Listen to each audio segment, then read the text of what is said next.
سعد الله اوقاتكم اينما كنتم. السلام عليكم ورحمه الله تعالى وبركاته. في نوع من الجهاد يمكن كثير مننا ما سمع به او حتى فكر فيه. ده ما جهاد السلاح ولا جهاد الكلمه، ده جهاد من نوع ثاني خالص، اللي هو جهاد جوا الروح والقلب، اسمه جهاد السعاده.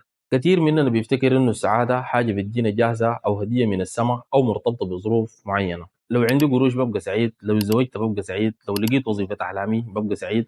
لكن الحقيقة السعادة قرار ومحاولة مستمرة، مقاومة لكل الكآبة والضيق اللي حوالينا. تخيل معي كده، مرات الدنيا دي بتكون زي الغيمة الكبيرة، مليانة هموم ومشاكل وأخبار ما بتسر وناس بتشتكي وظروف بتضيق.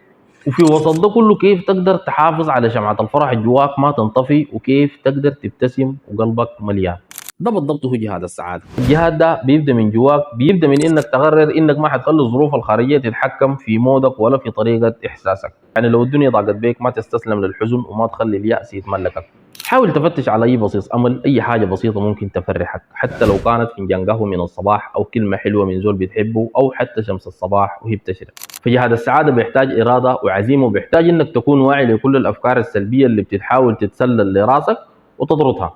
يحتاج انك تركز على الحاجات الايجابيه في حياتك مهما كانت بسيطه. يحتاج انك تكون ممتن لكل النعم اللي عندك حتى لو كانت صغيره، لانه الامتنان زي المغناطيس بيجذب لك مزيد من الفرح والسعاده.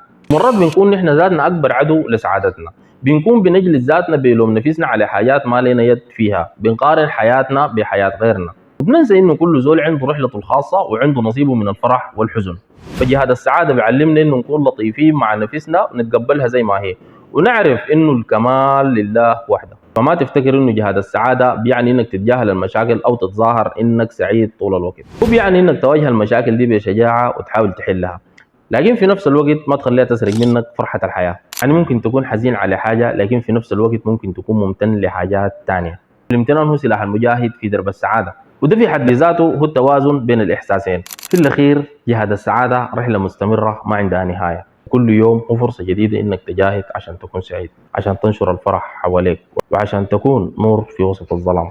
اتذكر دائما السعادة ما حاجة بتجينا جاهزة، السعادة حاجة بنصنعها وبنجاهد عشانها. لو كنت من الناس اللي بتجاهد عشان يفرحوا رغم الظروف فأنت فارس حقيقي، بس درعك مختلف، درعك ابتسامة وسيفك أمل. ودمتم في أمان الله وحفظه ورعايته، والسلام عليكم ورحمة الله تعالى وبركاته.